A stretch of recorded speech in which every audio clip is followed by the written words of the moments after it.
And now, your feature presentation. Welcome back to another Untitled movie review. I am one of your hosts, Matt Rohrbeck, alongside he's allergic to tomatoes, but he is tomato meter approved, Eric Marchin. Matt, I just booked my booster shot appointment for Boxing Day. Love it, love Couldn't it. be more excited. You're getting yours As this we're week. recording tomorrow, I'm Yes. supposed to get it. Are you getting, well, this is just booster talk with Matt and Eric. Booster Bros. Today we are reviewing Guillermo del Toro's Nightmare Alley, starring Bradley Cooper, Cate Blanchett, Toni Collette, Willem Dafoe. Good weekend for Willem Dafoe. Richard Jenkins. Well, yeah, sort I of. mean, he's in two movies. Yes. Richard Jenkins, Rooney Mara, Ron Perlman, Mary Steenburgen, David Strathairn, and more. Yes, Eric. It's now playing in theaters, everyone. We're a little late, sorry. And I can't believe you forgot David Hewlett. Oh, sorry. Who's my bad. Vincenzo Natali's actor who plays the polygraph specialist in one scene. Okay. You probably know him best in the first in Rise of the Planet of the Apes. He's that next door neighbor. That's the pilot. Right. That he kind of is the super spreader. Speaking of that, booster shots.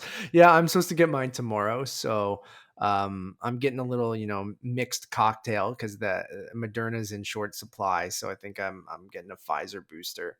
So that should be interesting. I don't know. So you're Moderna, Pfizer. Yeah. A little cocktail. No, which is good because the cinema is back this weekend, at least for one movie. With Spider-Man making $256 million, being the third highest opening of all time. That being said, Nightmare Alley, I don't know the final numbers, but I knew it was not doing very well, but that's another conversation. I think it was like $3 million or something like that. We'll talk a little bit about that at the tail end of our review, but this is Del Toro's follow-up to Shape of Water, which he won Best Picture, and I think highly anticipated in the kind of a modern noir, or actually a classic noir, but with modern sensibilities. But Eric, what's Nightmare Alley?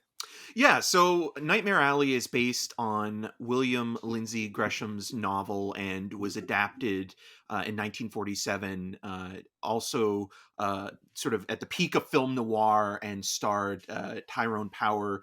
This version has Bradley Cooper in the lead role of Stan Carlisle, a mysterious grifter who joins the circus in the late 1930s, with World War II kind of looming in the backdrop. And as we learn more about Cooper's kind of hustler, we find out that he has some serious father issues, and also is somebody that can take advantage of individuals and sort of bring them into his world. And when we see him kind of operating within, the circus under the big top, he kind of gets to know people like Willem Dafoe's geek show kind of operator and sort of runner of that, who's not a character actually in the 47 film, but is also in the original book. And then you have people like Rooney Mara, who's playing kind of this naive, but very sweet sort of sideshow performer who sort of is focused on electricity, and he kind of charms or sort of works his way up and charms her and starts to court her. But then there's this kind of weird rift between the ringmaster, played by Ron Perlman, all of which is all kind of going on sort of as they go from place to place. But the thing that kind of catches Bradley Cooper's eye, Stan's eye specifically, is a mentalist act, which is performed by Toni Collette's character and David Strathairn. And they warn him early on that this act, if in the wrong hands, could lead to some very dangerous places, as we see in the second act when he uses it to basically become this household name and sort of tries to fill a void that's empty with riches and fame, and nothing kind of completely works for him. He always has to have more, and he kind of starts to believe in his own hype and his own sort of parlor tricks that he's able to pull off. Yeah. And then he meets Cate Blanchett, psychiatrist, who has connections to some very powerful and, again, dangerous people like Richard Jenkins' industrialist character. Overall, it's a movie that is very slick looking. The production design, I think, is the true star, even though you have an incredible cast that's all mostly underutilized, with the exception, I would say, of Cate Blanchett and Bradley Cooper kind of getting the more meaty parts, and I guess Richard Jenkins to a certain extent as well. I think the thing that bothers me the most about this movie is the cinematography. I think that I mentioned it looking too slick and too sort of clean for a film noir that's supposed to be kind of, grainy and gritty and get to the sort of the underbelly of Yeah. society. And it never does. And it also weirdly looks enchanting at times and Yeah. whimsical. And I think that also goes against the what Guillermo is trying to kind of get to, especially because he's been working with Dan Lawson several times now. He started working with him on Crimson Peak, and I feel like there's something lost there with that collaboration, because again, you look at like Devil's Backbone and Pan's Labyrinth and Chronos, there's this grainy, earthy tone to those movies that feels organic. Do you think that's just him switching from film to digital, or? I do. I think it's partly that, but I also think that there was something there with those, With the like when he was lighting working and with Guillermo everything, yeah. Navarro, like he was doing something really interesting, Mhm. and again, there was texture to it. This just kind of, Yeah. and film It noir, was very soft. Like, yeah, if you're gonna commit to a neo noir, commit to or it. do exactly, you need to kind of like, even if it's faux grain, like you need to I agree with that. really get there. Yeah, and I think I'm absolutely on the same page. I think you liked it even a little bit more than I did, but I'm more forgiving because I can see what he's trying to do. and I see that too, but I'm just like, there's a reason we don't make many of these movies anymore. I was just bored to tears throughout the movie. I feel like it's split into two completely different films. And I think I'm on the opposite side of most people, where I kind of enjoyed the first half more than the second half. First half being him, entering this carnival, kind of meeting this cast of characters and kind of finding his way there. I found myself like not minding that part of the movie, and with you really kind of admiring the production design of the movie. And I feel like there was a trend lately from these kind of like master filmmakers, because I would put Del Toro kind of in there, at least from a technical standpoint, with Spielberg with West Side Story, and him, where I'm like, I struggle with maybe the overall narrative and the structure of the movie and how it kind of completely plays out and some of the performances and things like that. But from a technical standpoint, other than maybe I do agree with you that the cinematography doesn't kind of always work, you're kind of mesmerized by, this carnival or the lighting, and just like it being, especially us being from, the GTA, like seeing these spots that we either recognize or we've been to, and things like that, and seeing them transform to this era, I think was kind of the only thing I really admired about the movie. And then when you get back to the kind of story, I just felt like it took so long to get going. And even though I mildly enjoyed some of the kind of carnival elements and meeting all this cast of characters, I do agree with you that everyone feels a little bit underused, and all of that kind of feels totally pointless. And it's only to get, Cooper's character, to that one point where he, leaves and starts this new act. And then I think the movie kind of comes to a complete stop and then restarts as this kind of, noir, very noir kind of movie, like paint by numbers kind of noir kind of thing, with the femme fatale, the twists, the violence, all that kind of stuff, where I just found myself bored by that point. And I just feel like everyone, like Cooper, I feel like is sort of miscast, and I like him. Like I do genuinely, as much as we, are mixed on A Star Is Born, I think he was phenomenal in that movie, especially directing it as well. That like, in this, I just never really bought into him as this kind of like noir, old school Hollywood, megastar kind of doing this style of movie. I never bought into that. I thought Cate Blanchett hamming it up, but feels like she's in the right movie, and she completely nails that. And it's obvious but perfect casting.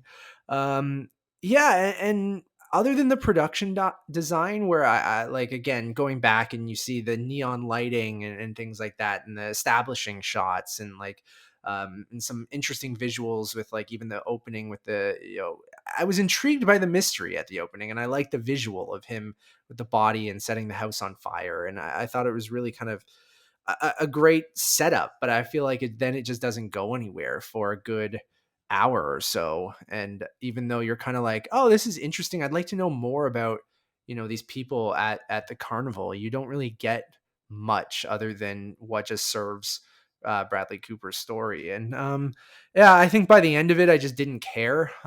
So all the twists, and it becomes overly convoluted and just really simple, but also very convoluted, where I'm just like, what? I think I understand what's happening, but why?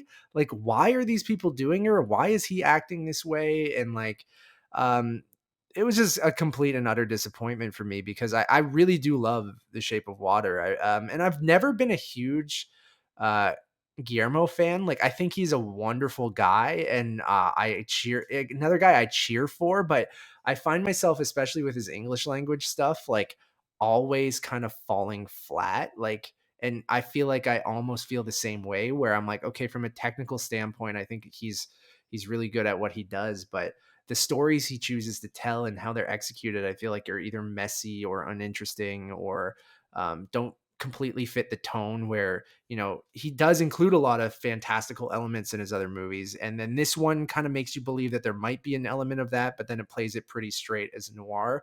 And I feel like that misdirection or whatever he's trying to do there, I feel like doesn't work, because you're expecting it and you don't get it. But then that believing in your own bullshit kind of thing, I'm like, I just felt like it was really messy and uninteresting. So like, yeah, it just did not work for me at all.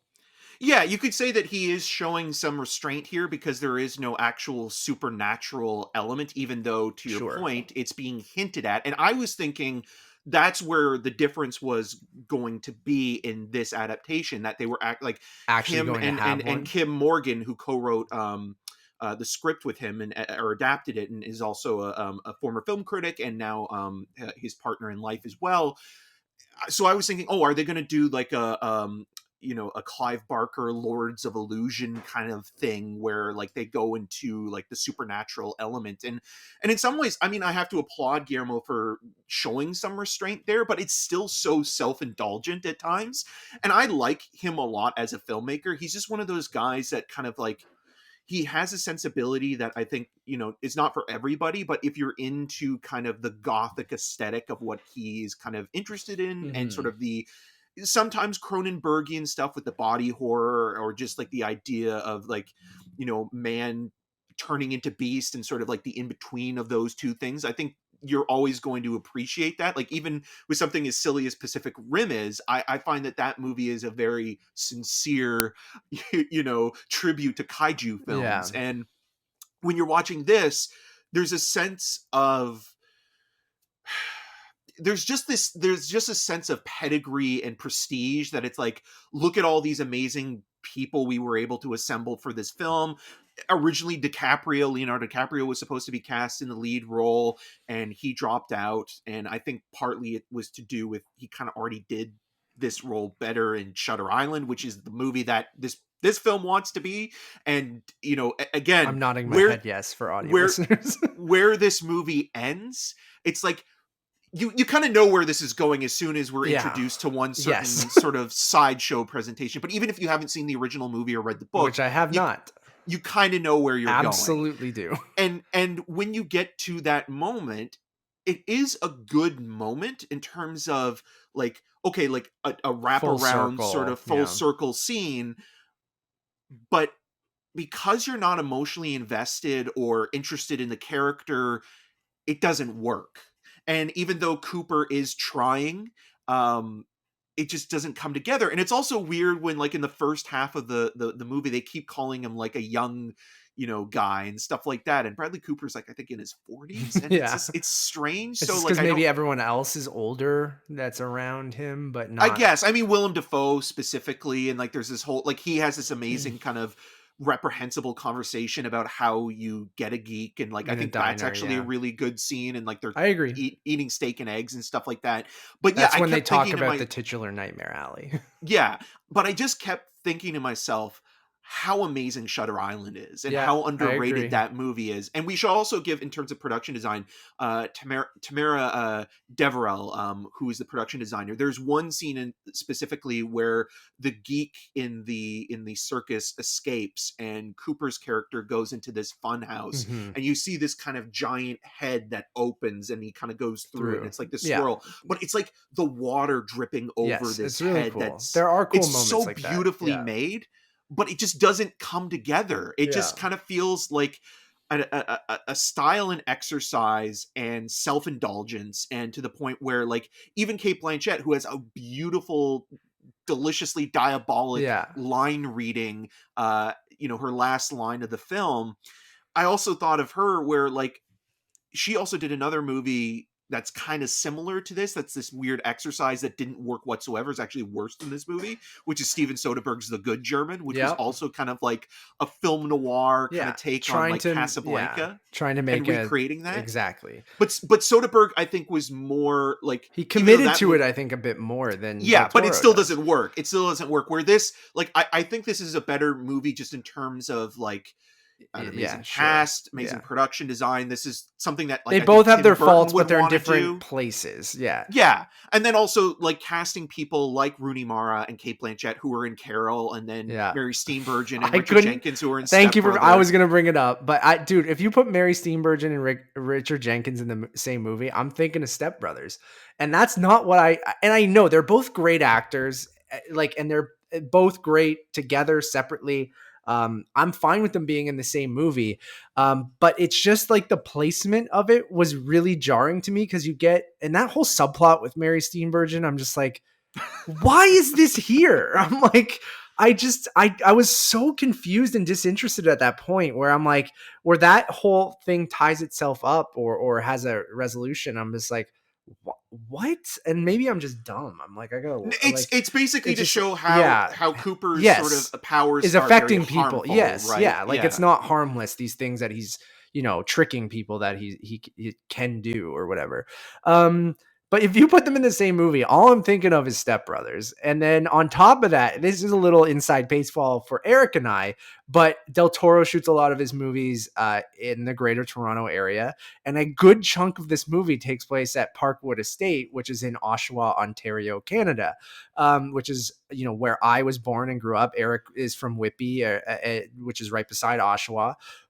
Spent a lot of time in Oshawa, but it's always funny seeing that mansion. That mansion's been used in X-Men, Billy Madison, The Tuxedo, Chicago, I believe. Yeah, the Tuxedo, like most ton. recently in Ready or Not. Yes, The Boys recently as well. So this doesn't necessarily. They might have some interiors there, but I couldn't tell. Maybe some of It's the the garden yeah, sequence, but right? a With garden sequence. And Nevis and yeah. I were literally there, like in the summer.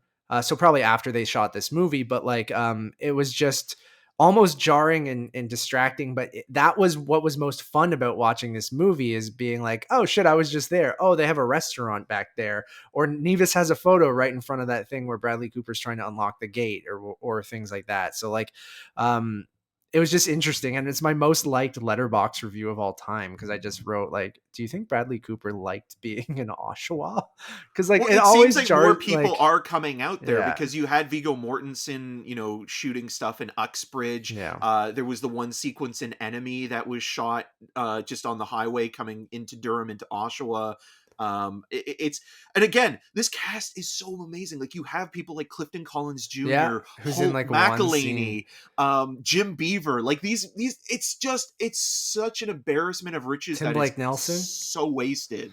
Yeah, And you're just thinking to yourself the whole time, like, okay, like, you're committing to the bit, but at the same time it doesn't feel earned. it Like, it should have just been in kind of, black and white. It should have had mono sound. It should have just like there was too many like modern flourishes that I feel like are distracting from the exercise that you're trying to do. Like, I get that we've had some advancements in, and you don't want it to be the artist where it's just like, oh, that was a cutesy kind of like, oh, that's how movies used to be. And then that's basically, I mean, it goes on to win a ton of awards, but like it did, I don't think it's going to withstand the test of time. But like, yeah, I think you just got to commit to it. And like, I don't think that whimsical, fantastical nature that, has been in his last, and a lot of the stuff he did fit this movie. And I feel like you needed to kind of take a change in the cinematography, and you needed to commit to the noir vibe. And even though everyone's dressed that way, like, I don't even feel like the dialogue, other than the Cate Blanchett stuff, really kind of like exudes film noir. Like, I guess maybe the overall vibe of the movie and like the way it begins and just the rise and fall narrative structure. Yeah, exactly. But like, I just feel like you needed to commit, and it just feels a bit kind of watered down, and then it just ends up kind of feeling like nothing to me, where it's just like, yeah, you could admire the things, the sets and different things like that, but I was so disinterested in Cooper's story that by that time, like, even though it had an intriguing setup, that the time the Cate Blanchett stuff's like in the second half, which I know a lot of people really like, but I love her office though. It's great.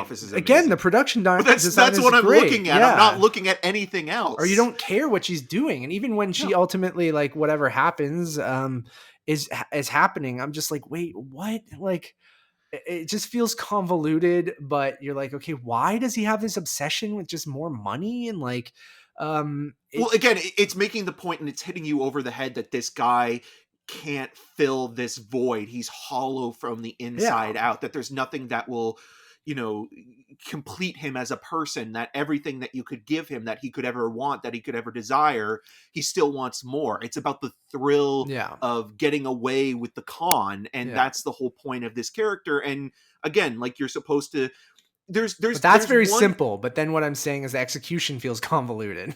No, totally. And it takes you on this journey that it's like, okay, it gets away from the original point. There's one scene in this film that does feel somewhat on point to what this movie wants to be, that actually is a very human moment. And I wish that there was more of it. And it's a scene after the geek has been captured again and put back in the cage, where Cooper shares a cigarette with him. Yeah. And that one moment was like, okay, like, maybe now this is going to kind of change and do something different, because the original movie, which I just rewatched as well before watching the film, the new one, is still as bleak as all hell. Like, it's one of the darkest, like, it's like a punch in the gut. When you're watching that movie. And it's still a long film. Like, it's about an hour 57 minutes long, where this is 2 hours and 20 minutes about. And exactly. Yeah. And again, like, it's adding more characters, 2.5 hours. And fleshing things out a little bit more. And it's like, okay, well, you have this opportunity to make a modern neo-noir and really kind of go to places that maybe the original version couldn't get away with, because it was in the pre-code era. So you've got or the code era, pardon me, where you've got, restrictions in terms of like what you can show. But that original film is still really lurid and gross and dark. This is just like that version all over again, but just polished. And you're watching and thinking like, okay, well, like, the whole thing is like, imagine if Alfred Hitchcock could make more R-rated movies. Yeah, he made Frenzy, but like Tarantino's always said, like, Brian De Palma was kind of like Hitchcock afterwards, like what he would be if he had an R-rated movie. It's like, well, Guillermo, use your R-rated film. Like, this movie isn't sexy and dark and violent as it thinks it is. Yeah, you nailed it. I think that's a good end cap. I'm going to give the film a 2 out of 5. I did not care for it much at all. And the 2 is for the production design and for Oshawa. I'm going to give it a 3 out of 5, because it's not the worst movie ever. But at the same time, this is a film that should be something that I love, because again, I like Guillermo del Toro a lot. And again, it's another film and filmmaker this year that I'm adding to the pile of disappointments, which is such a bummer. But also I wanted to talk to you about how this movie is doing theatrically. And I find that that's very interesting, because obviously we have 2 Willem Dafoe movies in the theaters. One the best of all time almost, and one best box office of all time. Yeah. One of the biggest one bombs. Underperforming spectacularely. Yeah, I mean, so I guess it's not because of Willem Dafoe, but yeah, you know what? It's interesting, and I think that it's both. I don't know how to solve this really. Like, I think we should be happy and celebrating that, something like Spider-Man No Way Home can bring people back to the theater and make 200 and almost $60 million its opening weekend, which I think will help theaters in the long run. And, superhero movies, unfortunately, that it is what it is, everyone. I love them. Oh, yeah, obviously, a lot of other people do. I know there's some people who don't. But that's what's going to bring people in, and you hope that transitions over to them seeing other things, but it just hasn't. So things like West Side Story and Nightmare Alley have suffered The from Last that. Duel. The Last Duel, ironically, all Disney stuff with the Fox thing. So I get why people are worried where Disney might see the box office of Spider-Man, even though they only get 25% of it, but let's put any MCU property, Star Wars property in there. And then they go, well, West Side Story, Nightmare Alley, Last Duel all bombed. We're not going to make any of those style of movies anymore. And I get why people are worried about that, but I do feel like there's always an audience for that. It might not, unfortunately, be like theatrically anymore. Like, and unfortunately, maybe that will go to streaming, but I want to say, like, I think there will always be a place, whether it's at multiplexes or at, rep theaters or small indie theaters. And as this industry changes, I don't think we're going to get rid of movies like this. Even though I didn't like Nightmare Alley, I'm glad it was made. I'm glad Del Toro still is, being supported by studios and, Searchlight and things like that. And I'm hoping with Disney owning Searchlight, and I've said this on other shows too, that they can afford a bomb. Like, if anyone can afford a movie to bomb, it's Disney. So like those three movies, I hope it doesn't deter them from making them. And I hope the success of things like the MCU actually, you know, gives them more leeway to make movies like that and be okay if they don't make that much money, but they'll do well on Disney Plus whenever they can put that on there in the US and or Hulu or wherever they want to put it. And or on physical media or whatever. Like maybe that's where these people are looking for, dramas and more adult oriented movies rather than these big spectacle movies. And unfortunately, that's how the industry has changed, where people go to the theater for spectacle. They aren't necessarily going anymore for a drama, because I think those people, or a noir or whatever, like, unfortunately, there's people like me and you, Eric, and other cinephiles and film dorks and things like that want to see everything in the theater, and no matter who it is, especially from filmmakers like Spielberg and Ridley Scott and Del Toro. But I think like it's just how it is that most people, those types of movies, they're fine to watch at home, and they're not things that they're like, fuck, I need to run out and see Nightmare Alley before it's spoiled. No, Nightmare Alley is a movie that they're going to go, oh, this looks interesting. Bradley Cooper, great cast. Let's start that. And it's on streaming services. And that's just, again, my frustration with everyone at the hyperbole on both sides of like the, whether Spider-Man is the savior of everything, or it's killing, the bottom, like the lower budget movies, because those aren't going to get made or play in theaters. And I'm like, I think both of that is ridiculous. I think it's a good thing that Spider-Man's making this much money. And I think superhero movies, much like, that's why I love the Paul Thomas Anderson stuff, because I feel like he's level-headed about it. And he's a guy who, understands what's going on and goes, okay, I still have my little slice over here that I can still keep doing. And I know that's not going to be the case because not everyone is Paul Thomas Anderson. But I'm hoping, these studios, like, we should be grateful that they are making money with movies like this, because if they weren't, then they might just not be making money at all. And that's the unfortunate reality. So you hope that they put some of that money into things like Searchlight, or MGM keeps doing their thing, or whoever, the smaller focus features. And like, you hope the Fast and the Furious and the Jurassic Parks fund focus features, and you hope the superhero movies funds Searchlight. And like, A24 is going to keep doing their thing, and their movies are low budgeted and they'll still get things. Neon will keep doing their thing. And like, and I think there'll always be a spot for those places. And if a theater gets canceled this weekend, or a showing of Nightmare Alley gets canceled because they need more space for Spider-Man, it's just like, guys, unfortunately, movies are a business first and an art form second.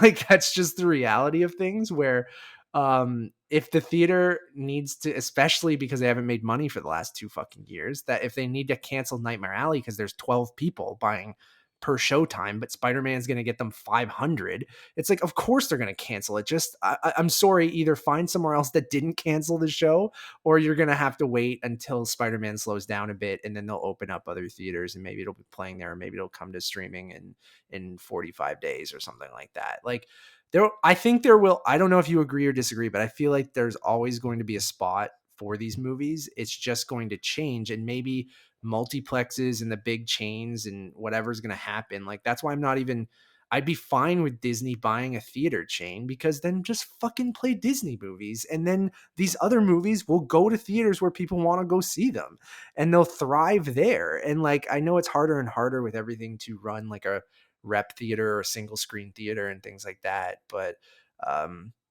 I'm just sick of the hyperbole on both sides. And I feel like, I don't know. Like, I don't think it's going to bottom out. We're going to lose all of these movies.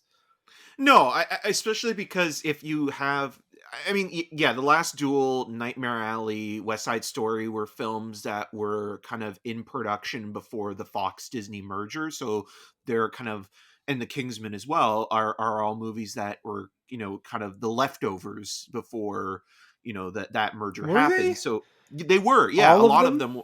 I think so, mostly. Okay.